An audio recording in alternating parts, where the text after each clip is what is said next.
Welcome my YouTube channel. So guys, कैसे आप? I hope कि आप बहुत ही अच्छे होंगे और बहुत ही स्वस्थ होंगे। आप लोगों के मेरे पास में ढेर सारे मैसेज आ रहे थे, दीदी आप इतना बोल कैसे लेती हो, इतना हौसला आप में कैसे आता है, इतना कॉन्फिडेंस आप में कैसे है। अगर आपकी जगह अगर हम हो ना, और हम अगर सोशल मीडिया पे हमारे ससुराल वालों की बुराई करें या रिश्तेदारों की बुराई करें, तो हमारे ससुराल वाले तो हमें जीने तक नहीं देंगे, हमें डिवोर्स भी दे देंगे। ठीक है, आप लोगों के बहुत सारे मेरे को क्वेश्चन आ रहे थे। आज मैं आप लोगों को बताऊंगी इतना कॉन्फिडेंस और इतना बिलीव कहाँ से आता है मेरे में, इतना हौसला कहाँ से आता है। चलो करते हैं स्टार्ट। पहली बात तो आप लोगों को मैं एक बात बता दूं, जब तक एक लड़की आपका घर के मायने हो है नहीं, आपके पीर के मायने हो है, जब तक वह लड़की संस्कारी बहुत ही बढ़िया हो है, और जियानी वह लड़की आपके सासरा के मायने जावे है, 4-5 साल अगर वह लड़की भी सासरा के मायने रेवे है, और अगर बाई चांस लड़की बोलगी, अगर वह लड़की आपका हित के लिए बोलगी, तो वह लड़की बहुत ही गंदी किस्म की और बिना संस्कारी अभद्र भाव मतलब कि स्वभाव की या के अलावा है। और बाई चांस अगर बहू नहीं बोले, बाई चांस अगर भूत चुप है, और अगर सासू ससुराजी देवर जेठ जिठानी रिश्तेदार सबका अगर बिना सुना रहे ही और फिर भी बात चुप है, तो उसको क्या बोला जाता है? अरे भोली डाली है, इन तो कोई क्यों ही सुना जाए। दूसरी बात, भाई संस्कारी है जाने बोलने को नहीं, ठीक है, उसको ये बोला जाता है। लेकिन एक बार लोग ये नहीं सोचते कि हम उस बहू को कुछ भी सुना के चले जाते हैं, लेकिन उसके अंदर क्या बीतरी होगी। भले ही वो तुम लोगों को मुंह पे नहीं बोलती है, बट उसके अंदर तो कुछ बीतरी होगी ना। और अंदर की जो आत्मा होती है ना, वो परमात्मा होती है। किसी भी इंसान ने अगर एक अंदर की आत्मा से किसी को बद्दुआ दे दी ना, तो वो इंसान कभी भी चैन नहीं पाएगा। और ये जरूरी है, और ये अपने पुराणों में महापुराण सब में ये चीजें लिखी हुई है, ठीक है। दूसरी बात यह है, आप अगर एक बहू हो, मैं ये आपको नहीं बोलती हूँ कि आप अपनी सास को रोटी मत बना के दो, अपने ससुर को रोटी मत बना के दो, या अपने हस्बैंड को आप उनके प्रति सिखाओ। देखो मेरी बात सुनो, आपके जो सास ससुर है, उन्होंने आपके हस्बैंड को पैदा किया है, ठीक है। आपके सास ससुर ने आपके हस्बैंड को पैदा किया है, इतना पाल पोस के इतना बड़ा किया है, और आज उन्होंने एक अच्छी पोस्ट पे उनको जॉब दिलवाई है, ठीक है। तो भाई साहब, उनका पूरा हक बनता है कि वो उनसे पैसे लें। उनका अपन ने देख लिया। अब बात कहाँ पे आती है? बात यहाँ पे आती है, जब एक हस्बैंड पैसा कमाता है, वो सारे के सारे पैसे अपने मम्मी पापा को देता है, अपने लुगाई को नहीं देता, उस बहू को नहीं देता। बात यहाँ पे चुभने वाली आती है। तो यहाँ पे एक जो बहू होती है ना, उसका पूरा अधिकार बनता है, एक पत्नी का पूरा अधिकार होता है कि वो अपने हस्बैंड से पैसा ले, ठीक है। अगर वो प्यार से देवे तो ठीक है, नहीं तो बार गुड़ा तोबा तिली लड़ाई मोड़ करके फोड़ के और फिर उससे पैसा लो। अरे हमारे जो माँ बाप है, हमारे माँ बाप ने भी तो हमें पाला पोसा इतना बड़ा किया है ना। हम कोई ऐसे थोड़ी ना पैदा हो गए, हम ऐसे थोड़ी ना कोई बड़ा हो गए। घर वालों ने हमें भी तो पाल पोस के इतना बड़ा करके और तुम्हारे घर पे शादी करवाई है हमारी, तो क्या हमें अधिकार नहीं बनता? अरे हमने हमारा पूरा शरीर उस पति को दे दिया, हमने उस पति को बाप बनाया, हमने बच्चा पैदा किया, 9 महीने उस बच्चे को पेट में हमने रखा, और उसके बाद में डिलीवरी की वो 12 घंटे हमने दर्द सहन किया, उसके बाद में उस इंसान को हमने बाप बनाया, तो उसका कोई अधिकार नहीं बनता? उसका अधिकार नहीं बनता क्या? उसका एक ही अधिकार बनता है क्या कि रात में अपने फुल मजे लो और सुबह कुछ भी नहीं है? पत्नी यही होती है क्या? पत्नी का अर्थ पता है? पत्नी पूरी जिम्मेदारी निभाती है। अगर वो रात वाली बात हो ना, तो भाई साहब पैसों में भी वो काम किया जा सकता है, वो काम पैसों में किया जा सकता है। लेकिन एक पत्नी को एक पति क्यों लेके आता है ब्याह के? शादी का मतलब क्या होता है? शादी का मतलब ये होता है कि एक पत्नी अर्धांगिनी होती है, वो पूरे 7 जन्म उसको निभाती है, और दूसरी बात है वो उसका वंश आगे बढ़ाती है, ठीक है। तब इंसान शादी करता है। और अगर उसको सिर्फ रात का मजा ही लेना हो ना, तो वो कहीं पे भी ले लेगा, ठीक है। यहाँ पे एक बहू का और एक पत्नी का पूरा हक बनता है। अब आगे दूसरी बात, कि आपको कोई कुछ भी सुना दे और आपको सुनना ही है, बस आपको खाली चुप रहना है। क्यों? आप तो एक बहू हो। तो मेरी बहनों, आपको मैं एक बात बता दूं, अगर वो इंसान आपको एक बार सुना रहा है, 2 बार सुना रहा है, तब तक आप चुप रहो, तब तक आपका पूरा फर्ज बनता है कि आप चुप रहो, ठीक है। लेकिन जब वो इंसान, जैसे सास है और ससुर है, वो किसी और के कहने पे, यानी कि तुम्हारे मामेर ससुर, मासेर ससुर, नानेर ससुर, इन सब रिश्तेदारों के कहने पे तुमको अगर कोई बात सुना रहा है ना, और तुम सुन रही हो, तो सबसे बड़ी गुनहगार तुम खुद हो। क्योंकि ये तुम्हारी लाइफ है, ये तुम्हारा शरीर है, कोई ऐसे नहीं है, ठीक है, कोई कचरा नहीं है ये। जो तुम इसकी डिसरिस्पेक्ट करवा रही हो किसी अदर से। मानते हैं सास ससुर है, लेकिन इसका मतलब ये नहीं है कि तुम्हें कोई कुछ भी सुना जाए तुम्हारा शरीर है ये। तुम्हारी भी कोई सेल्फ रेस्पेक्ट होगी कि नहीं होगी? क्या तुमने यही सोच लिया कि कोई अपन को कुछ भी सुना के जा रहा है, साला अपन को सुनना ही है? सबसे बड़ी गुनहगार तुम हो। गुनहगार अब वो नहीं है, अब तुम हो। तीसरी बात यह है, अगर तुम्हें लगता है कि तुम्हारी खुद की गलती है, अगर तुम्हें यह लगता है कि तुम्हारी खुद की गलती है, वहां पे तुम्हें चुप रहना ही रहना पड़ेगा। वहां पे तुम चुप रहोगी। क्यों? क्योंकि अगर तुम वहां पे बोल गई ना, अगर तुमने थोड़ा सा भी बोल गया ना, तुम एक लड़की हो और अगर तुम वहां पे बोलती हो तो तुम्हारी बोली वहां पे पकड़ ली जाएगी और तुम्हारा जो सच है ना वो सब लोगों के सामने आ जाएगा। ठीक है? वहां पे तुम्हारी जो जबान है ना वो ऊपर नहीं जाएगी, वहां पे तुम्हारी जबान को दबा दिया जाएगा। क्यों दबा दिया जाएगा? क्योंकि गलती तुम्हारी है, गलती तुम्हारी है। और जिस दिन तुम्हारी गलती नहीं है ना, उस दिन तुम्हारी जबान को दबाया नहीं जाएगा। उस दिन तुम्हारी जबान ऐसे हवा में उड़ेगी, हवा में। क्योंकि तुम्हारी अंतरात्मा को पता है ना कि गलती तुम्हारी नहीं है। इस वजह से मैं आपको बोलना चाहती हूँ कि तुम लोग सहन मत करो। ठीक है? जहां तक हो सके वहां तक तुम लोग सहन करो, लेकिन अगर इससे ज्यादा तुम सहन करोगी तो वो लोग तुम्हें सुनाएंगे। ये चीज मेरे साथ में भी हुई है और मैंने भी एक दो बार, मेरे जो रिलेटिव हैं, मामे ससुर है, मौसे ससुर है, सब हैं, मेरे साथ में इतना गंदा बिहेव इन लोगों ने किया है कि मैं बता नहीं सकती हूँ आप लोगों को। इन्होंने भी मेरे को बहुत कुछ बोला है, एक दो बार मैंने सहन किया। चलो कोई बात नहीं, मेरे घर से बड़े हैं। लास्ट के अंदर क्या हुआ कि मेरे को मेरे ससुराल पक्ष से निकाला ही चला गया। मेरे ससुराल पक्ष से मेरे को निकाल दिया गया। उसके बाद में मैंने मेरा स्टैंड खुद लेना सीखा। ठीक है? मैंने मेरा स्टैंड खुद लेना सीखा और आज मैं ही हूँ। और आज इन लोगों की औकात नहीं है कि ये लोग मेरे मुंह के सामने बोल के मुझे कुछ सिखा दे या कुछ दे दे। ठीक है? क्योंकि इनको पता है कि अगर उससे अगर अपना पंगा हो गया ना तो वो अपनी एक नहीं सुनेगी, एक भी नहीं सुनती मैं उन लोगों की। क्यों सुनूं मैं? खाना दे रहे हैं क्या मेरे को? रोटी दे रहे हैं मेरे को? क्यों सुनूं फिर? तुम तुम्हारे रिलेटिव की क्यों सुनती हो? अगर वो तुम्हें अच्छी बात बोलते हैं, अगर वो तुम्हें ये बात बोलते हैं कि तुम तुम्हारे परिवार को बनाए रखो, जोड़ के रखो, तब तो तुम उनकी बातें सुनो। और अगर वो तुम्हें भड़का रहे हैं या तुम्हारे सास ससुर को भड़का रहे हैं तुम्हारे बारे में, तो एक भी मत सुनो, सुना दो उनको। जबान है ना ये मुंह में, ये भगवान ने किस लिए दी है? आज की डेट में जो इंसान सुनता है ना उसको 1000 बार सुनाया जाता है, लेकिन जो इंसान एक बार बोल देता है ना, किसी की औकात नहीं है दोबारा बोलने की। समझ में आई बात? तो बोलना सीखो। अब मैं आपको बताती हूँ कि मैंने बोलना कैसे सीखा था।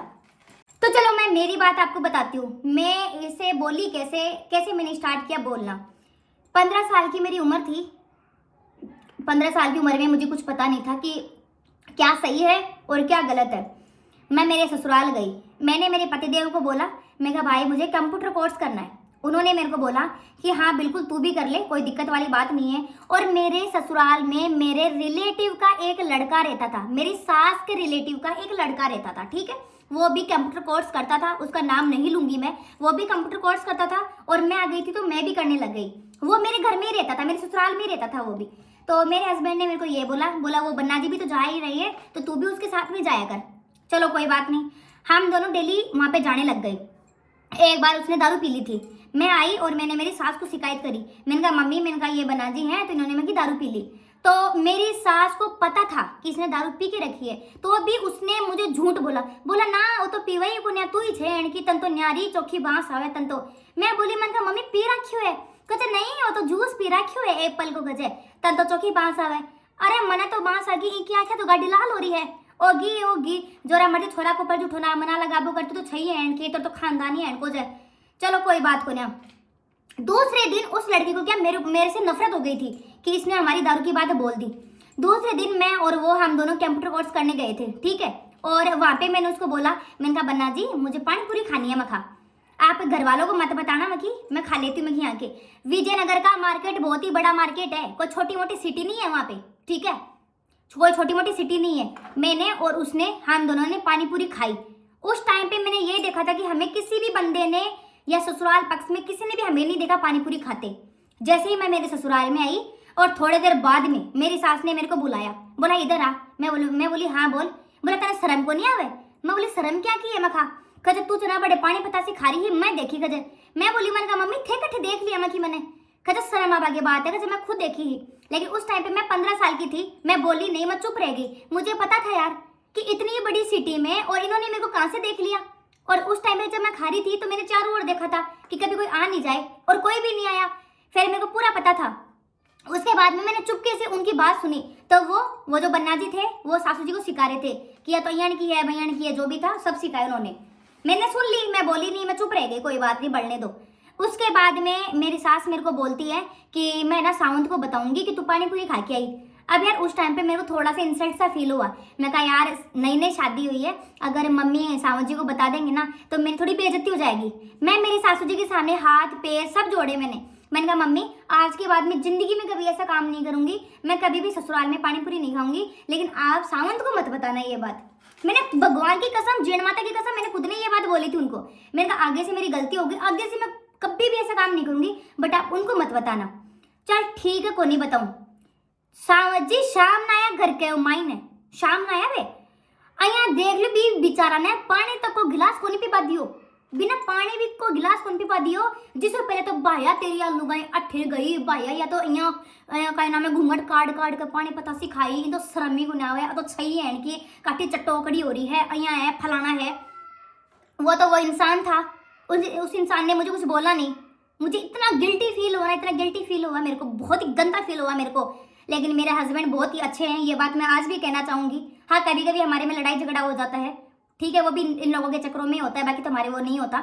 उस इंसान ने मेरे को कुछ भी नहीं बोला, उसने उल्टा अपनी माँ को एक ही बात बोली, बोला मम्मी ये तो बच्ची है, इसको क्या पता 15 साल की है ये, इसको क्या पता। फिर देखो दूसरी बात, फिर जो मेरे ननद आई, मेरे मामेर ससुर की जो लड़की है ना, मामेर ससुर की लड़की, वो आई मेरे घर पे, ठीक है, मेरे घर पे मेरे ससुराल में आई वो। तो वो भी 15 साल की थी उस टाइम पे, और मैं भी 15 साल की थी। लेकिन मेरी सास है ना इतना बड़ा भेदभाव करती थी, उससे कुछ भी काम नहीं करवाती थी, कुछ भी काम नहीं। सारा काम कौन करता, मैं ही करती, रोटी सब्जी झाड़ू पोछे सब काम मैं करती। एक बार मैं क्या बाथरूम के अंदर कपड़े धो रही थी, और मेरी सास जी ने बोला था मेरे को कि ना कपड़े सारे धो देना तू।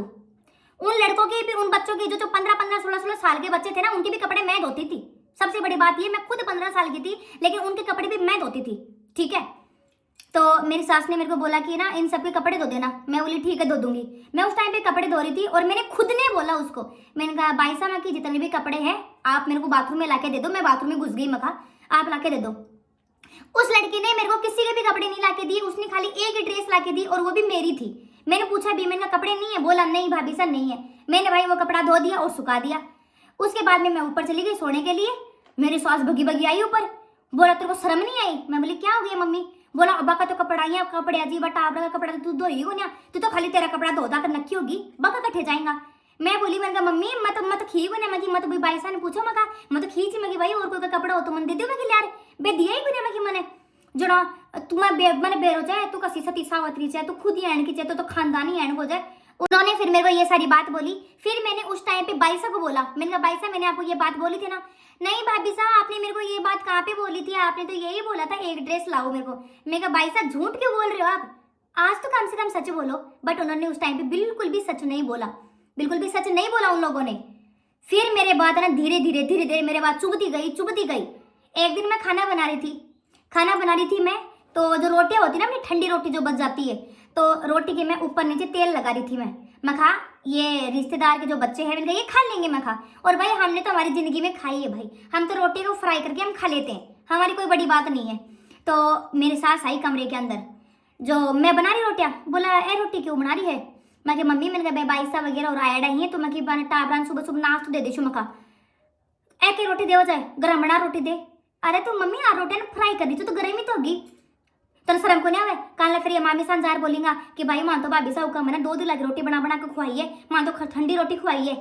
फिर मैं मम्मी आ रोटी कौन खाओगो, तो थे खाली जा रोटा ने थेरी नगर कमाई ने, तू री रेखा री थे खाली जो। अरे वाह, वो ठंडी रोटी तो हम खा लें और उनको कुछ नहीं है, तो ये भेदभाव ही तो हुआ, ये भेदभाव ही हुआ। उसके बाद में ऐसे छोटी मोटी बातों पे मेरे को टॉर्चर किया गया। मैं चुप रहती थी। लास्ट के अंदर जो मेरे मामेर ससुर है ना, मैं कब बोली, जब मेरे मामेर ससुर ने मेरे हस्बैंड को ये बात बोली थी ना कि भाया ज्योति ने जना सिर पर कम चढ़ा।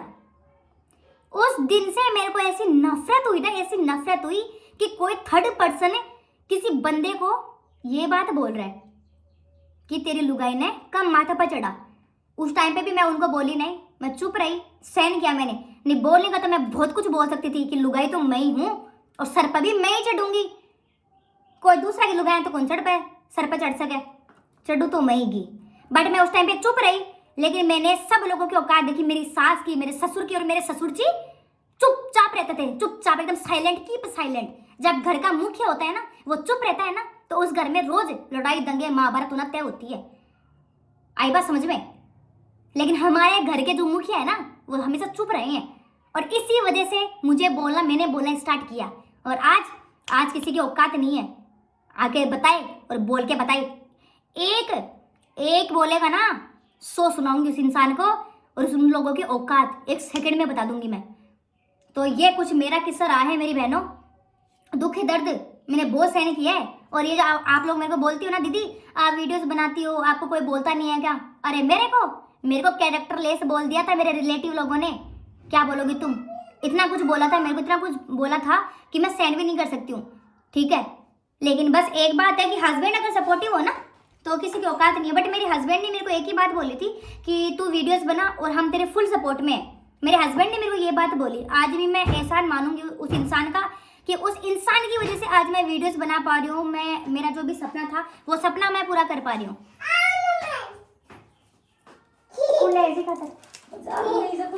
चीज ले जाए। देखो मेरी गुड़िया बाजार चीज ले रही है, सभी ले जाए, देख चीज ले जाए, देखो टोपी भी ले जाए। और मम्मी, और मेरी मम्मी को पूछो, ऐ लोग मने खिंची कहते ना आपको, आपके घर वाले तो अच्छे हैं, आप बुरे हो, ऐसे बोलते हैं। बताइए इनको, क्या सच में मतलब अपने हित के लिए बोलना गलत है क्या? सही बोल रहे हैं, बुरा ही लगा दे तो नहीं बोलना चाहिए मतलब मम्मी है एक बोलना चाहिए है, सही बात है, लेकिन बोलनी चाहिए, बोलनी चाहिए ना। बिल्कुल। और नहीं है कि दीदी आपको वीडियो बनाने के लिए घर वालों ने रोका टोका नहीं। मैं बोली, मैं कहा रोका टोका? अरे कैरेक्टर पे सवाल उठा दिया था मेरे को कि पता नहीं कौन से खानदान की औलाद है ये। हमारे तो भाई मार तो बहन बेटा मारता है वीडियो धर्मे को नहीं बनावे है, मार तो अइया को बनावा साउंतरी बीननी, वो तो अइया का कोजा वीडियो बनाओ है, भैया का कोजा वीडियो बनाओ है। और आज बे लोग आए बोली थी है साउंतरी बीननी कितना रुपए कमाओ थे। आज बे लोग बोली थी मैंने, हाँ जो लोग मैंने कहता ना कि कहीं ना मैं तू नाक कटार जाएगी, आज बे लोग आए बोली थी कितना छापरी है मैंने का। इसलिए आपको मैं बोलती हूँ मेरी बहनों, अपने हक के लिए लड़ो, अपने हक के लिए लड़ो, दबो मत। जितना तुम दब के रहोगी ना, उतना ये लोग तुम्हें दबाएंगे, ठीक है, इतना लोग दबाएंगे। अब चलती हूँ मैं, bye bye, tata, take care. अब अगर तुम्हें ये पूछना है कि अपने हस्बैंड को कैसे कंट्रोल में रखा जाए, वो आप मुझे कमेंट करके बताना, वो फिर मैं आपको बताऊंगी, ठीक है, कि किस तरीके से अपने हस्बैंड को सपोर्टिव बनाना चाहिए। Okay, bye bye guys.